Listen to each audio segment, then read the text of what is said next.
Hi all, welcome to my class. അപ്പോൾ ഇന്നത്തെ class ഒരു റിവിഷൻ ക്ലാസ് ആണ്. വളരെ ഈസി ആയിട്ട് നമ്മൾ ക്ലാസ് 5 സോഷ്യൽ സയൻസിലെ ചാപ്റ്റർ 9 ആയിട്ടുള്ള ടുവാർഡ്സ് ഈക്വാലിറ്റി നമ്മൾ പഠിച്ചെടുക്കാൻ പോവാണ് കേട്ടോ. വീഡിയോയിലേക്ക് കടക്കുന്നതിന് മുന്നേ നമ്മുടെ ചാനൽ ആരെങ്കിലും ആദ്യമായിട്ട് കാണുന്നുണ്ടെങ്കിൽ ഒന്ന് സബ്സ്ക്രൈബ് ചെയ്ത് സപ്പോർട്ട് ചെയ്യുക. പിന്നെ ഞാനിടുന്ന വീഡിയോസൊക്കെ നിങ്ങൾക്ക് ഇഷ്ടപ്പെട്ടിട്ടുണ്ടെങ്കിൽ നിങ്ങളുടെ കൂട്ടുകാർ കൂടി ഒന്ന് ഷെയർ ചെയ്ത് കൊടുക്കുക കേട്ടോ. അപ്പോൾ നമ്മൾ ഇത് വളരെ ഈസി ആയിട്ട് ഓരോ ക്വസ്റ്റ്യൻസ് സിമ്പിളായിട്ട് പെർഫോം ചെയ്തിട്ട് നമ്മളത് ആൻസർ ചെയ്യുക. അതിപ്പോൾ നിങ്ങൾക്ക് നന്നായിട്ട് പഠിക്കാൻ വേണ്ടി പറ്റും. കാരണം ഒരുപാട് കട്ടിയായിട്ടുള്ള കാര്യങ്ങളൊന്നല്ല പറയണത്. സിമ്പിൾ ഫോർമാറ്റിലാണ് നമ്മൾ ക്വസ്റ്റ്യൻസ് പ്രിപ്പയർ ചെയ്തിട്ടുള്ളത്. നമുക്കറിയാം സോഷ്യൽ സയൻസ് ഒരുപാട് പാരഗ്രാഫൊക്കെ പഠിക്കാനുണ്ടെന്നുണ്ടെങ്കിലും എക്സാമിന് ചോദിക്കുക സിമ്പിൾ രീതിയിലായിരിക്കും അല്ലേ. അപ്പോൾ what could be the reason for the difference in income between families തമ്മിലുള്ള വരുമാനത്തിൽ ഇപ്പോൾ ഒരാൾക്ക് കിട്ടുന്ന വരുമാനമല്ല മറ്റൊരാൾക്ക് കിട്ടുക. അതിന് കാരണങ്ങൾ എന്തൊക്കെയാണ്? ഒന്നാമത്തെ കാരണം ഡിഫറൻസ് ഇൻ എംപ്ലോയ്മെൻറ്റ്, ജോലിയിലുള്ള വ്യത്യാസം.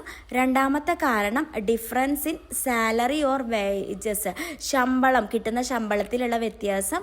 മൂന്നാമത് പറയുന്നത് difference in education and skill, അവരുടെ വിദ്യാഭ്യാസവും അവരുടെ കഴിവും അതിനനുസരിച്ചുള്ള വ്യത്യാസം. അടുത്തത് last point difference in the sources of income, business, lease, pension etcetera. അതായത് ചില ആളുകൾക്ക് ജോലി കൂടാതെ പല ഇൻകവും കിട്ടും, ബിസിനസ്സിൽ നിന്നും ലീസിൽ നിന്നും പെൻഷനിൽ നിന്നൊക്കെ കേട്ടോ. അപ്പോൾ അതാണ് പറയുന്നത്. അപ്പോൾ അടുത്തൊരു question, what is meant by difference in sources of income? Sources of ഇൻകത്തിൻ്റെ ഡിഫറൻസ് ഉണ്ടെന്ന് പറഞ്ഞു. അത് എന്തുകൊണ്ട് ഉദ്ദേശിക്കുന്നത്? Income may come from various sources like salary, business, bank deposits, land, pension or investments. Families with more sources of income earn more money.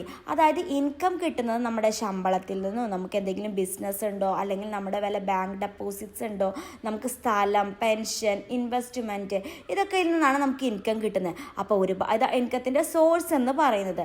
അപ്പോൾ ഒരുപാട് sources, ചില വീട്ടിൽ ഒരു ശമ്പളം മാത്രമായിരിക്കില്ല, ബിസിനസ്സിൽ നിന്നുണ്ടായിരിക്കാം, ഇതുപോലെ ബാങ്ക് ഡെപ്പോസിറ്റ് ഉണ്ടായിരിക്കാം. അപ്പോൾ ഒരുപാട് സോഴ്സസ് ഉള്ളവർക്ക് ഇൻകം കൂടുതലായിരിക്കും.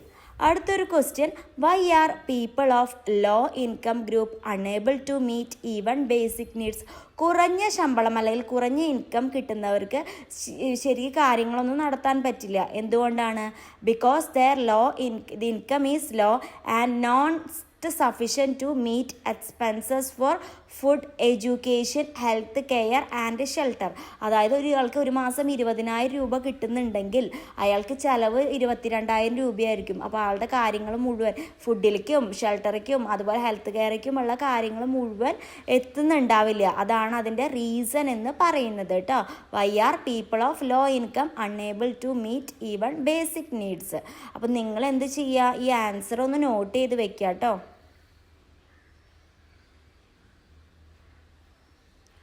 അടുത്തൊരു ക്വസ്റ്റ്യൻ പറയുന്നത്, what is meant by difference in income from employment? എന്താണ് ഡിഫറൻസ് ഇൻ ഇൻകം എന്ന് പറയുന്നത്? Income differs based on the type of work, qualification, skill and experience. അതായത് നമ്മുടെ വർക്കിനെ ബേസ് ചെയ്തിട്ട് അല്ലെങ്കിൽ നമ്മുടെ സ്കില്ല്, നമ്മുടെ ക്വാളിഫിക്കേഷൻ, നമുക്കുള്ള എക്സ്പീരിയൻസ്, ഇതിനൊക്കെ ബേസ് ചെയ്തിട്ട് നമ്മുടെ ഇൻകം ഡിഫറെൻ്റ് ആയിരിക്കും. അതായത് ഒരു ജോലിയിലുള്ള ആൾക്കുള്ള ശമ്പളം ആയിരിക്കില്ല കുറച്ചും കൂടി ഉയർന്ന പൊസിഷനിലുള്ള ആൾക്ക് കിട്ടുന്നത്. അതുകൊണ്ട് അതിൻ്റെ ബേസിൽ നമ്മുടെ ഇൻകം എന്ന് പറയുന്നത് എന്തായിരിക്കും? ഡിഫറെൻ്റ് ആയിരിക്കും. ഓരോ ജോലിക്കും ഓരോ സാലറി ആണല്ലേ നമ്മുടെ നാട്ടിൽ കൊടുത്തു വരുന്നത്. അപ്പോൾ അതാണ് അതിൻ്റെ റീസൺ എന്ന് പറയുന്നത്. അടുത്തത്, what problem do low income families face? അതായത് ലോ ഇൻകം, കുറഞ്ഞ വരുമാനം കിട്ടുന്ന ഫാമിലീസ് എന്തെല്ലാം ബുദ്ധിമുട്ടുകളാണ് അനുഭവിക്കുന്നത്?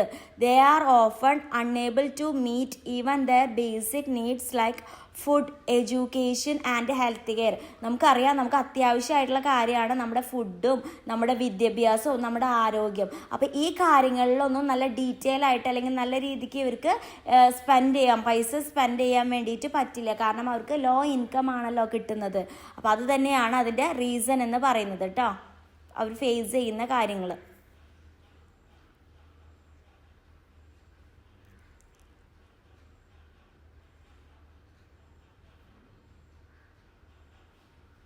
അടുത്തൊരു question, how are families classified based on income? ഇൻകത്തിൻ്റെ ബേസിസിൽ ഫാമിലീസിനെ എങ്ങനെയൊക്കെയാണ് ക്ലാസിഫൈ ചെയ്തിട്ടുള്ളത്? High income families, moderate income families, low income families. അപ്പോൾ ഹൈ ഇൻകം ഫാമിലീസ് എന്ന് പറഞ്ഞാൽ ഒരുപാട് വരുമാനം, ഒരുപാട് പല സോഴ്സസിൽ നിന്നും ഇൻകം ഒക്കെ കിട്ടുന്നവർ ഹൈ ഇൻകം ആയിരിക്കും. മോഡറേറ്റ് എന്ന് പറഞ്ഞാൽ അവർ ആവശ്യങ്ങളൊക്കെ നിറവേറിപ്പോവും, എന്നാലും ഒരു ലിമിറ്റിലാണ് അവർ നിൽക്കുന്നത്. ലോ ഇൻകം എന്ന് പറഞ്ഞാൽ അവർക്ക് കിട്ടുന്ന ശമ്പളം പോലും അവരുടെ ബേസിക് ആയിട്ടുള്ള കാര്യങ്ങൾക്ക് തികയാത്ത ആൾക്കാരെയാണ് നമ്മൾ എന്തെന്ന് പറയുക? ലോ ഇൻകം ഫാമിലീസ് എന്ന് പറയുന്നത്.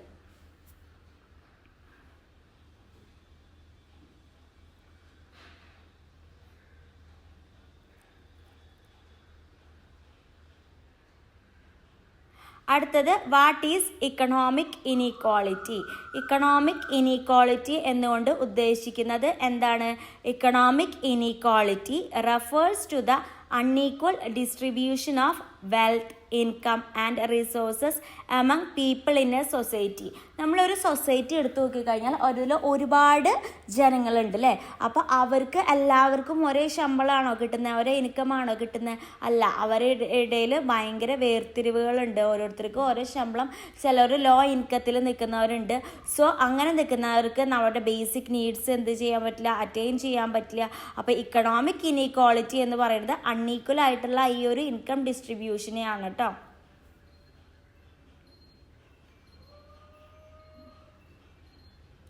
അടുത്തത്, what problem arise due to economic inequality? ഇങ്ങനെയുള്ള ഇക്കണോമിക് ഇനീക്വാളിറ്റി കാരണം എന്തെല്ലാം പ്രശ്നങ്ങളാണ് വരുന്നത്? Lack of access to education, അതായത് വളരെ ലോ ഇൻകം കിട്ടുന്നവർക്ക് അത് ബേസിക് നീഡായിട്ടുള്ള എഡ്യൂക്കേഷൻ പോലും കിട്ടില്ല.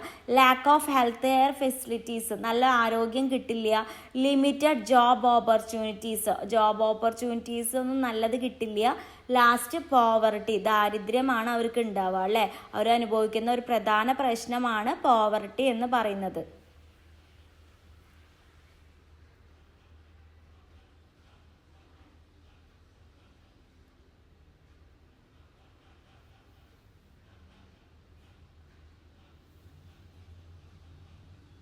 What is meant by inequality? Inequality എന്നതുകൊണ്ട് എന്താണ് ഉദ്ദേശിക്കുന്നത്? Inequality is a condition where people do not have equal access to resources, rights and opportunities.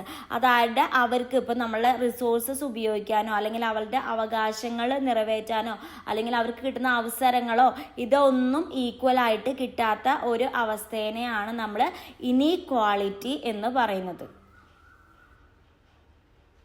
അപ്പോൾ അതിൻ്റെ ആൻസർ ഒന്ന് നോട്ട് ചെയ്ത് വെക്കാം കേട്ടോ.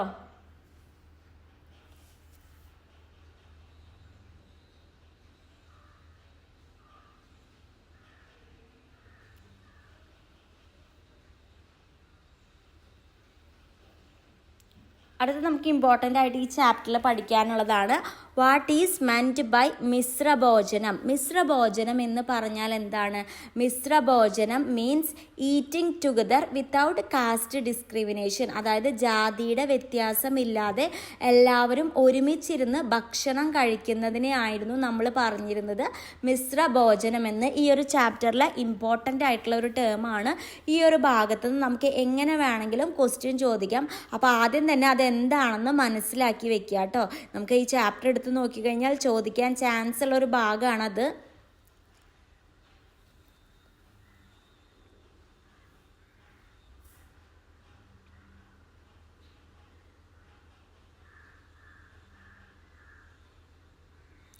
അടുത്തത്, who organized the Mishrabhojanam at Cherai in 1917. അപ്പോൾ അത് ക്വസ്റ്റ്യനിൽ നിന്ന് തന്നെ നമുക്കൊരു ആൻസർ പഠിക്കാം. മിശ്രഭോജനം എവിടെയാണ് കണ്ടക്ട് ചെയ്തത്? ചെറായിലാണ്. ഏത് വർഷമാണ്? വർഷം നോട്ട് ചെയ്ത് വയ്ക്കുക, 1917 കേട്ടോ. അപ്പോൾ ആരായിരുന്നു? Sahodaran Ayyappan organise the മിശ്രഭോജനം in 1917. അപ്പോൾ അതിൽ നിന്ന് മിശ്രഭോജനത്തിൻ്റെ വർഷം പഠിക്കുക. എവിടെയാണ് ഓർഗനൈസ് ചെയ്തത്? ചെറായിലാണ്. ആരാണ് ഓർഗനൈസ് ചെയ്തത്? സഹോദരൻ അയ്യപ്പൻ. നമുക്ക് വല്ല മാച്ച് ദ ഫോളോയിങ്ങിലൊക്കെ ഈ ക്വസ്റ്റ്യൻ എടുത്തിടും, അതുകൊണ്ടാണ് അത് അങ്ങനെ തന്നെ പഠിച്ചെടുക്കാൻ വേണ്ടി പറയുന്നത് കേട്ടോ.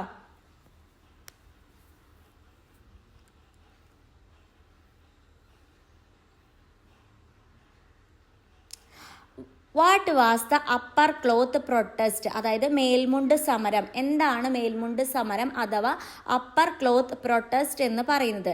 It was a protest led by woman of south Travancore demanding the right to wear upper cloth as a part of their dress.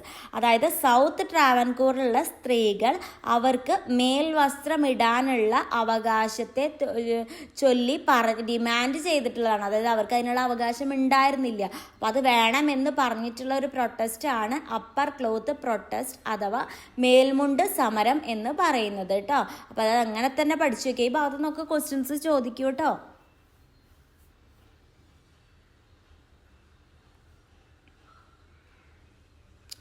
Who led the struggle for the admission of Panchami in school? ആരാണ് ആ struggle ചെയ്തത്? Who led the struggle for the admission of Panchami in school? ആരാണ്? Ayyankali led the struggle for the admission of Panchami. Okay, അപ്പോൾ ആ ഒരു ഇത് അയ്യങ്കാളിയാണ്. നമുക്ക് ഈ 3 അപ്പർ ക്ലോത്ത് പ്രൊട്ടസ്റ്റ് അതുപോലെ അയ്യങ്കാളിയുടെ ആയിക്കോട്ടെ, ആദ്യം പറഞ്ഞതായിക്കോട്ടെ, അത് ഇമ്പോർട്ടൻ്റ് ആണ്. ആ ഒരു ക്വസ്റ്റ്യൻ നമുക്ക് ഈ ഒരു ചാപ്റ്ററിൽ നിന്ന് ചോദിക്കാൻ ചാൻസ് ഉള്ള ഇമ്പോർട്ടൻ്റ് ആയിട്ടുള്ള ഒരു ഭാഗമാണ്. അപ്പോൾ അത് നിങ്ങൾ വിട്ട് കളയാണ്ട് പഠിക്കാൻ നോക്കുക.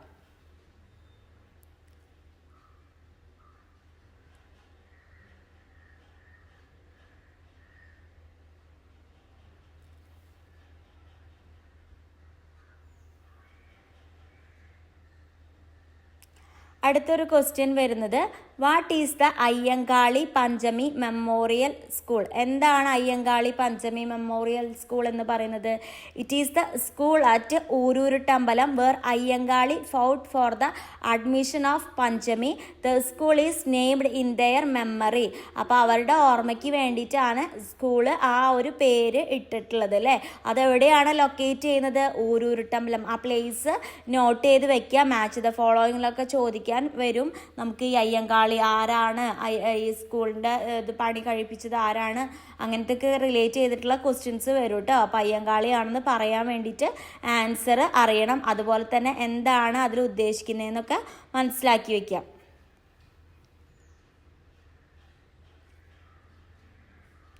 ഇനി ഇമ്പോർട്ടൻ്റ് ആയിട്ടുള്ള ഒന്നാണ് what are welfare pensions?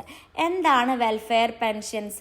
Welfare pensions are financial assistance schemes provided by the government to socially and economically backward and vulnerable people. അതായത് പൈസയ്ക്ക് ബുദ്ധിമുട്ടുള്ള ആളുകൾക്ക്, ചില കാറ്റഗറിയിലുള്ള ആളുകൾക്ക് അല്ലേ, അവർക്ക് കൊടുക്കുന്ന ഒരു പെൻഷനാണ് നമ്മുടെ വെൽഫെയർ പെൻഷൻ എന്ന് പറയുന്നത്. അപ്പോൾ അത് പല ടൈപ്പുള്ള ആളുകളുണ്ട് കേട്ടോ. അത് നമ്മൾ ഡീറ്റെയിൽ ആയിട്ട് പറഞ്ഞുതരാം. അപ്പോൾ തൽക്കാലം എന്താണ് വെൽഫെയർ പെൻഷൻ എന്ന് അറിഞ്ഞിരിക്കുക.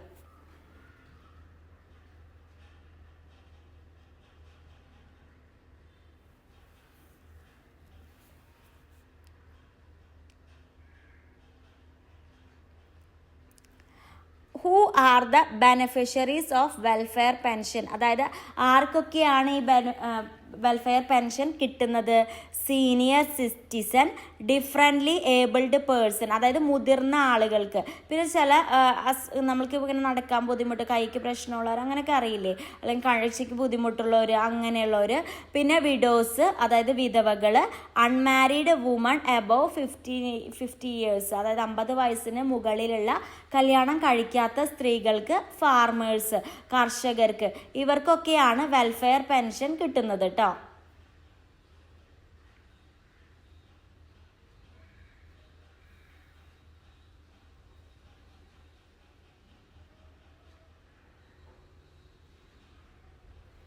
അടുത്തത് name any 2 welfare pensions implemented by the government. Government കൊടുക്കുന്ന ഏതെങ്കിലും 2 വെൽഫെയർ പെൻഷൻ്റെ പേര് പറയാനാണ് പറഞ്ഞിട്ടുള്ളത്. ഇമ്പോർട്ടൻ്റ് ആണ്, പഠിച്ചിട്ട് തന്നെ പോകണം. Old age pension, agricultural labour pension. Old age pension, അതുപോലെ തന്നെ അഗ്രികൾച്ചറൽ ലേബർ പെൻഷൻ ഇമ്പോർട്ടൻ്റ് ആണ് കേട്ടോ. പഠിച്ചിട്ട് തന്നെ പോകാൻ നോക്കാം.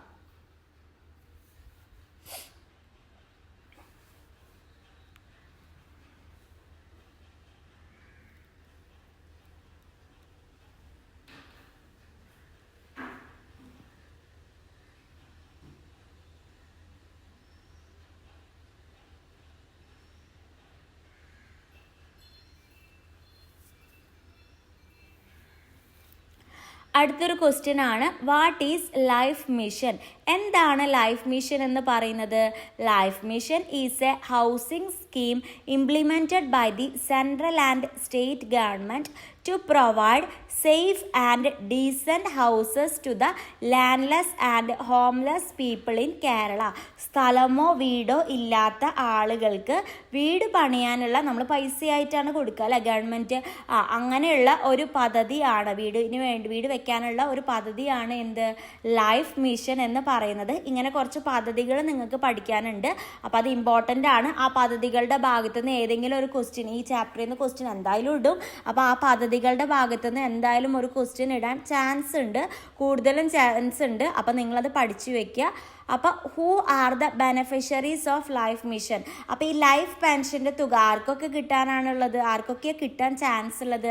ലാൻഡ്ലെസ് പീപ്പിൾ, സ്ഥലമില്ലാത്ത ആളുകൾക്ക്; ഹോംലെസ് പീപ്പിൾ, വീടില്ലാത്ത ആളുകൾക്ക്; people living in unsafe houses, അതായത് തകർന്ന് വീഴാറായിട്ടുള്ള വീടുകളിലൊക്കെ താമസിക്കുന്ന ആളുകളില്ലേ, അവർക്ക്. അപ്പോൾ ഈ 3 ആളുകൾക്കാണ് ലൈഫ് മിഷൻ്റെ തുക കിട്ടാൻ ചാൻസ് ഉള്ളത്.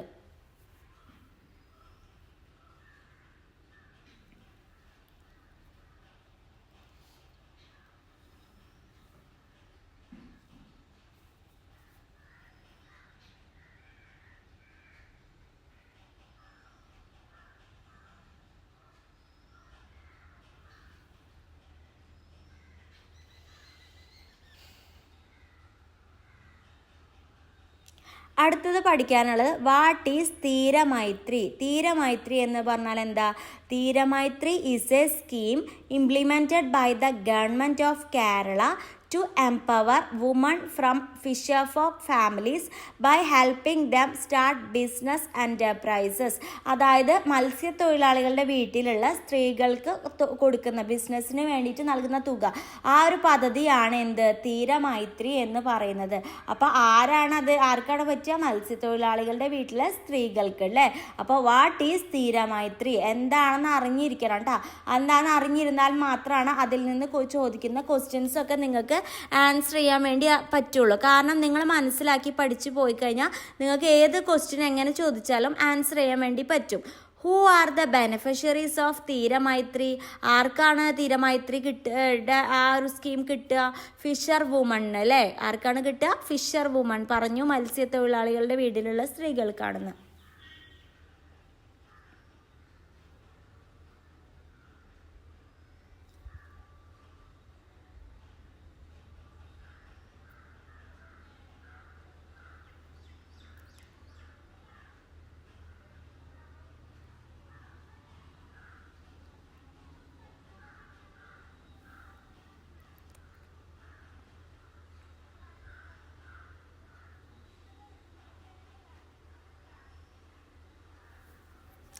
അടുത്തത്, വാട്ട് ഈസ് കൈവല്യ? എന്താണ് Kaivalya? Kaivalya is a rehabilitation scheme for differently abled job seekers to ensure equality of opportunity and social inclusion. അതായത് നമുക്കിപ്പോൾ നമ്മൾ പറഞ്ഞില്ലേ, സ്പെഷ്യൽ കണ്ടീഷനുള്ള ആളുകൾക്ക് ജോലി, ഇപ്പോൾ കയ്യിനോ കാലിനോ കണ്ണിനോ ഒക്കെ എന്തെങ്കിലും പ്രശ്നമുള്ള ആളുകൾക്ക് ജോബ് സീക്കേഴ്സിന് കൊടുക്കുന്ന ഒരു സ്കീമാണ്, ജോലി അന്വേഷിച്ച് നടക്കുന്നവർക്ക്. അപ്പോൾ അവർക്ക് എന്ത് കിട്ടും? സൊസൈറ്റിയിൽ ഒരു ഇക്വാളിറ്റി മെയിൻറ്റെയിൻ ചെയ്യാൻ വേണ്ടിയിട്ട് കൂടിയാണ് നമ്മൾ ഈ ഒരു സ്കീം എന്ത് ചെയ്യുന്നത്, എയിം ചെയ്യുന്നത്. അവർക്കും കൂടി ഒരു ഓപ്പർച്യൂണിറ്റി കിട്ടാൻ വേണ്ടിയിട്ടാണ് കൈവല്യ എന്നുള്ളത് ഉദ്ദേശിക്കുന്നത്. മനസ്സിലായ? പല സ്ഥലത്തും അവർക്ക് പലതും കിട്ടാതെ പോകുന്നുണ്ട്. അപ്പം അങ്ങനെയുള്ളവർക്ക് ജോലി അന്വേഷിക്കുന്നവരുടെ കാര്യമാണ് പറഞ്ഞത് കേട്ടോ. അടുത്തത്, Vidyavahini. What is Vidyavahini? Vidyavahini is a scheme that provides transportation facilities to tribal students to help them attend school and prevent drop outs. അതായത് ഈ ഒരു സ്കീം എന്ന് പറയുന്നത് ട്രൈബൽ ആദിവാസി വിഭാഗത്തിൽപ്പെട്ട കുട്ടികൾക്കുള്ളതാണ്.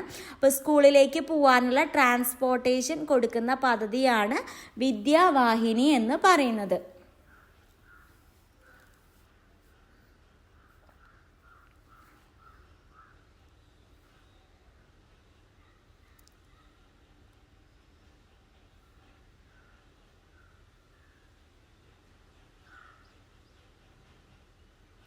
അടുത്തത് വാട്ട് ഈസ് ജനനി ജന്മരക്ഷ. എന്താണ് ജനനി ജന്മരക്ഷ എന്നതുകൊണ്ട് ഉദ്ദേശിക്കുന്നത്? It is a scheme that provides nutrition support to pregnant woman and mothers belonging to tribal groups. അതായത് ആദിവാസി വിഭാഗത്തിൽപ്പെട്ട ഗർഭിണികളായ അല്ലെങ്കിൽ മുലയൂട്ടുന്ന സ്ത്രീകൾക്ക് ന്യൂട്രീഷൻ കൊടുക്കുന്ന ഒരു പദ്ധതിയാണ് ജനനി ജന്മരക്ഷ എന്ന് പറയുന്നത്.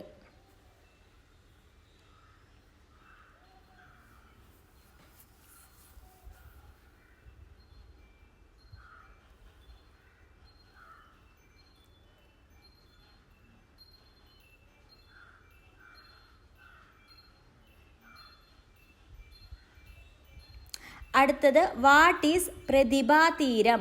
പ്രതിഭാതീരം എന്ന് ഉദ്ദേശിക്കുന്നത് എന്താണ്? It is a scheme for the educational advancement of children from the coastal region. അതായത് കടൽ തീരത്തുള്ള ആളുകൾ അല്ലേ, അവർക്ക് വേണ്ടിയിട്ട് എഡ്യൂക്കേഷന് വേണ്ടിയിട്ട് പ്രൊവൈഡ് ചെയ്യുന്ന ഒരു സ്കീമാണ്. അവിടുത്തെ കുട്ടികളുടെ എഡ്യൂക്കേഷന് വേണ്ടിയിട്ട് പ്രൊവൈഡ് ചെയ്യുന്ന ഒരു സ്കീമാണ് പ്രതിഭാതീരം എന്ന് പറയുന്നത്.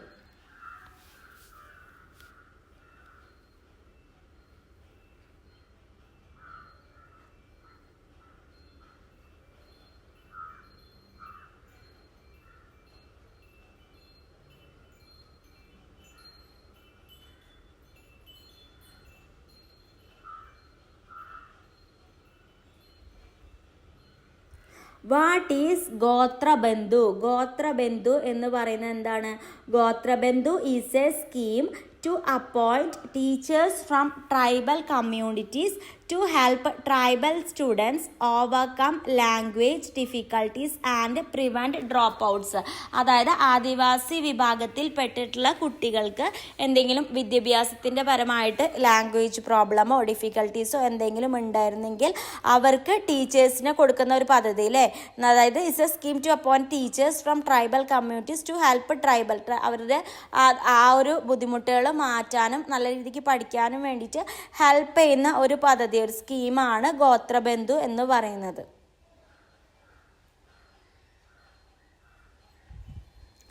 അടുത്തത് what is A subsidy. Subsidy എന്ന് പറയുന്നത് എന്താണ് ഉദ്ദേശിക്കുന്നത്? A subsidy is financial assistance given by the government to help people reduce their expenses. അവരുടെ എക്സ്പെൻസസ് റെഡ്യൂസ് ചെയ്യാൻ വേണ്ടിയിട്ട് ഗവൺമെൻറ് ഹെൽപ്പ് ചെയ്യുന്ന ഒരു പദ്ധതി അല്ലേ. അതായത് subsidy is a financial given by to reduce their expenses. അപ്പോൾ അതായത് ഒരുപാട് സബ്സിഡീസ് ഉണ്ട്. അപ്പോൾ അവർക്ക് കുറവ് പൈസയ്ക്ക് കാര്യങ്ങൾ കൊടുക്കുന്ന ഒരു പദ്ധതി. അതിൻ്റെ എക്സാമ്പിൾസൊക്കെ നമ്മൾ ടെക്സ്റ്റ് ബുക്കിൽ എടുത്തപ്പോൾ പറഞ്ഞതാണ് അല്ലേ. നമ്മൾ കുറച്ച് എക്സാമ്പിൾസൊക്കെ എന്തൊക്കെയാണ് സബ്സിഡി ആയിട്ട് ചെയ്യുന്നത് എന്നുള്ളതൊക്കെ നമ്മൾ പറഞ്ഞതാണ്. അപ്പോൾ തൽക്കാലം എന്താണ് സബ്സിഡി എന്ന് മനസ്സിലാക്കി വയ്ക്കുക. Why does the government provide subsidies. എന്തുകൊണ്ടായിരിക്കും ഗവൺമെൻറ് സബ്സിഡീസ് എല്ലാം പ്രൊവൈഡ് ചെയ്യുന്നത്? To support poor and needy people and reduce economic inequality.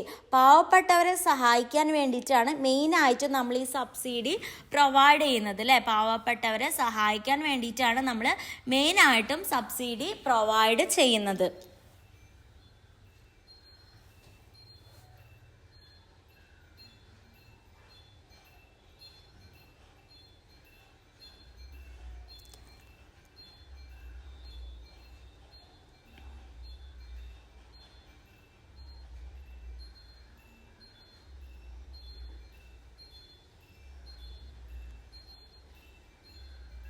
അടുത്തത് give to example of subsidy. നമ്മൾ നേരത്തെ പറഞ്ഞു ഏതൊക്കെയാണ് സബ്സിഡി ഫോർ ഫാർമേഴ്സ്. ഏതാ? ഫെർട്ടിലൈസേഴ്സും സീഡ്സൊക്കെ കുറഞ്ഞ പൈസയിൽ കൊടുക്കുന്ന ഒരു സ്കീമാണ്. അടുത്തത് subsidy for housing schemes. Housing സ്കീംസിനും സബ്സിഡീസ് കൊടുക്കുന്നുണ്ട്. അപ്പോൾ സബ്സിഡിയുടെ എക്സാമ്പിൾ പഠിച്ചു വയ്ക്കുക, ഇമ്പോർട്ടൻ്റ് ആണ് കേട്ടോ സബ്സിഡിയുടെ എക്സാമ്പിൾ.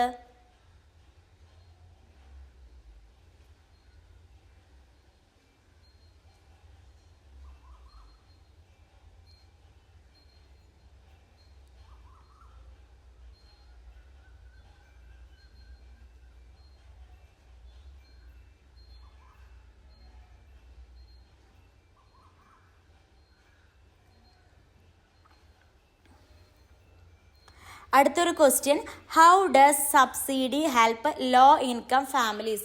കുറഞ്ഞ വരുമാനമുള്ള ഫാമിലീസിനെ, കുടുംബത്തിന് സബ്സിഡി എങ്ങനെയായിരിക്കും ഹെൽപ്പ് ചെയ്യുന്നത്, സഹായിക്കുന്നത്?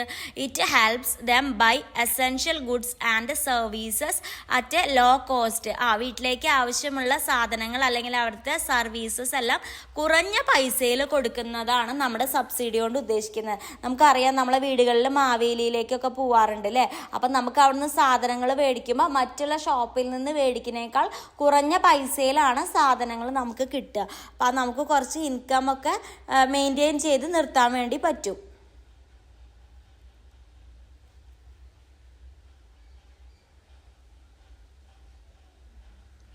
അടുത്തത്, what is the importance of government welfare scheme and subsidies? Government welfare സ്കീമിൻ്റെയും സബ്സിഡീസിൻ്റെയും ഇമ്പോർട്ടൻസ് എന്തൊക്കെയാണെന്നാണ് ചോദിച്ചിട്ടുള്ളത്. They ensure social justice, equal opportunities and balanced development in society. നല്ലൊരു സോഷ്യൽ ജസ്റ്റിസ് കൊടുക്കും, എല്ലാവർക്കും തുല്യ അവസരങ്ങൾ കൊടുക്കും, ഒരു ബാലൻസ് ആയിട്ടുള്ള ഡെവലപ്മെൻറ്റ് സൊസൈറ്റി ആയിരിക്കും. നമുക്ക് ഒരുപാട് വരുമാനമില്ലാത്ത അവസ്ഥ അല്ലെങ്കിൽ പോവർട്ടി, ദാരിദ്ര്യമൊക്കെ നമുക്ക് ഒരുവിധം ഈ ഒരു സ്കീം കൊണ്ട്, സബ്സിഡീസ് കൊണ്ടൊക്കെ നമുക്ക് കുറച്ചെടുക്കാൻ വേണ്ടിയിട്ട് പറ്റും.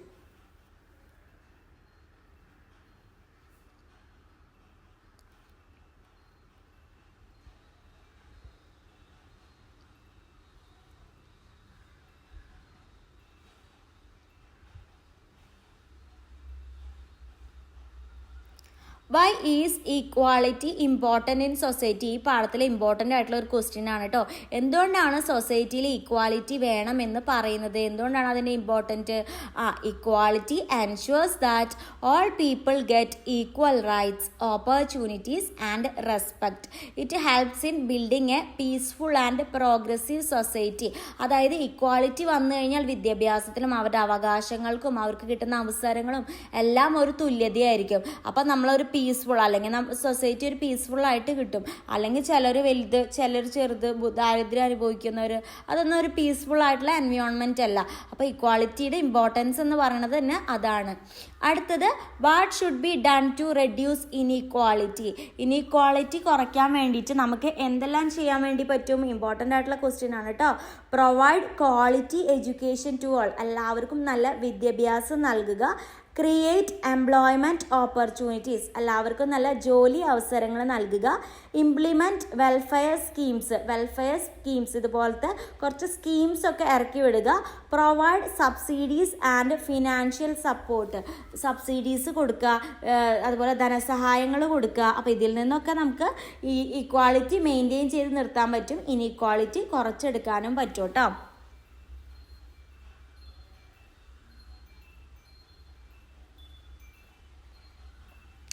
അടുത്തത്, what is the role of government in ensuring equality? Equality കൊണ്ടുവരുന്നതിൽ ഗവൺമെൻറ്റിൻ്റെ റോൾ എന്താ? The government implements welfare schemes, pensions, subsidies and development programs to reduce inequality and support weaker sections. അപ്പോൾ നമ്മുടെ പെൻഷൻ കൊടുക്കുന്നതുകൊണ്ടും സബ്സിഡീസ്, ധനസഹായങ്ങൾ ഇതൊക്കെ കൊടുക്കുന്നതുകൊണ്ട് നമ്മുടെ ഇക്വാളിറ്റി മെയിൻറ്റെയിൻ ചെയ്ത് വരും, inequality കുറഞ്ഞു വരും അല്ലേ?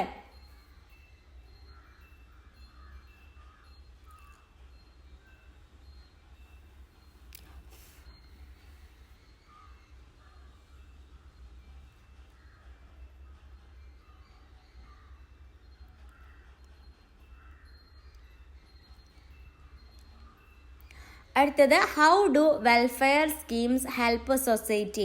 എങ്ങനെയാണ് വെൽഫെയർ സ്കീംസ് സൊസൈറ്റീനെ ഹെൽപ്പ് ചെയ്യുന്നത്? They improve living condition, support vulnerable groups and promote social justice. അതായത് നമ്മുടെ ജീവിത സാഹചര്യങ്ങളെല്ലാം നമ്മളെ ഇംപ്രൂവ് ചെയ്യാൻ വേണ്ടിയിട്ട് ഹെൽപ്പ് ചെയ്യും അല്ലേ ആ സൊസൈറ്റി, അങ്ങനത്തെ സ്കീംസ്. അതുകൊണ്ട് നമ്മുടെ പോവർട്ടി ഇല്ലാണ്ടാവും, സമൂഹത്തിൽ എല്ലാ ആളുകളും ഒരേപോലെ നിൽക്കാൻ വേണ്ടി തുടങ്ങും, ഒരു ഇക്വാളിറ്റി മെയിൻറ്റെയിൻ ചെയ്യാൻ വേണ്ടിയിട്ട് നിലനിർത്തും.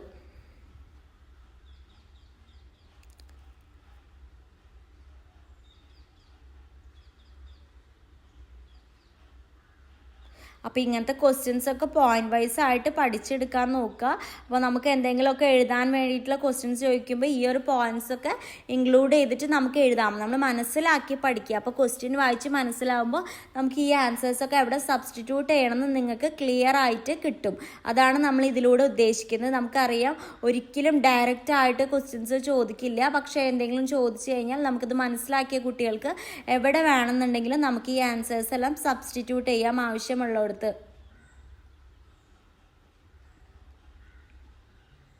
അപ്പോൾ ഈ ഒരു ചാപ്റ്റർ നമ്മൾ ഈസി ആയിട്ട് പഠിച്ചെടുക്കുകയാണ് ചെയ്തത്. നമ്മൾക്ക് ഇങ്ങനെ ഒരു ക്വസ്റ്റ്യൻ ഫോർമാറ്റിൽ ചോദിക്കുമ്പോൾ തന്നെ നിങ്ങൾക്ക് കുറച്ചിങ്ങനെ കട്ടിയായിട്ട് വായിച്ച് പോണേക്കാട്ടും കൂടുതൽ നമ്മളിപ്പോൾ ഈ ചാപ്റ്ററിലുള്ള എല്ലാ പോയിൻറ്റ്സും പറഞ്ഞു പോയിട്ടാണ് നമ്മൾ ഈ ഒരു ചാപ്റ്റർ എടുത്തിട്ടുള്ളത്. നിങ്ങൾക്കത് ക്ലാസ് കണ്ട കുട്ടിക്ക് മനസ്സിലായിട്ടുണ്ടാവും. നമ്മൾ ഇപ്പോൾ ക്ലാസ് വായിക്കുമ്പോൾ ഒരുപാട് കട്ടിയുള്ള കാരണം അത് നമ്മളിങ്ങനെ സ്റ്റെപ്പ് വൈസ് ആയിട്ട് ഉണ്ടാക്കി ക്വസ്റ്റ്യൻസ് ആക്കി പഠിച്ചെടുത്തു. അപ്പോൾ അതും മനസ്സിലാക്കി പഠിച്ചെടുത്തു, വെറുതെ പഠിച്ചെടുക്കല്ല, മനസ്സിലാക്കി പഠിച്ചെടുത്തു. എക്സാമിന് ക്വസ്റ്റ്യൻസ് വരുമ്പോൾ എങ്ങനെയാണ് ഡയറക്റ്റ് ആയിട്ട് ഇപ്പോൾ ചിലപ്പോൾ ചോദിക്കുന്നില്ല, ചിലപ്പോൾ ഒരുപാട് കാര്യങ്ങൾ വായിച്ചിട്ട് അതിന് ചെറിയൊരു വൺ വേർഡൊക്കെ ആയിരിക്കും ചോദിക്കുക. അപ്പോൾ ഇയേഴ്സ് നോട്ട് ചെയ്യുക. അതുപോലെ ഒരുപാട് സ്കീംസ്, സബ്സിഡീസ് അതൊക്കെ നമുക്ക് ഈ ചാപ്റ്ററിൽ പഠിക്കാനുണ്ട്. അതൊക്കെ ഇമ്പോർട്ടൻ്റ് ആണ്. അപ്പോൾ അതൊന്നും വിട്ട് കളയാണ്ട് പഠിക്കാൻ നോക്കുക. ചെറിയ പോയിന്റ് വൈസ് ആൻസേഴ്സൊക്കെ നമ്മൾ ഇന്നത്തെ വീഡിയോയിൽ പറഞ്ഞ പോലെ പഠിച്ചെടുക്കുക. അപ്പോൾ വളരെ കുറച്ച് സമയം കൊണ്ട് തന്നെ നമ്മൾ ഈ ഒരു പാഠം നമ്മൾ പഠിച്ചെടുത്തു അല്ലേ. നമുക്ക് സിമ്പിളായിട്ട് തന്നെ നമ്മൾ പഠിച്ചെടുത്തു എന്ന് പറയാം. അപ്പോൾ അടുത്ത ചാപ്റ്ററിൻ്റെ വീഡിയോ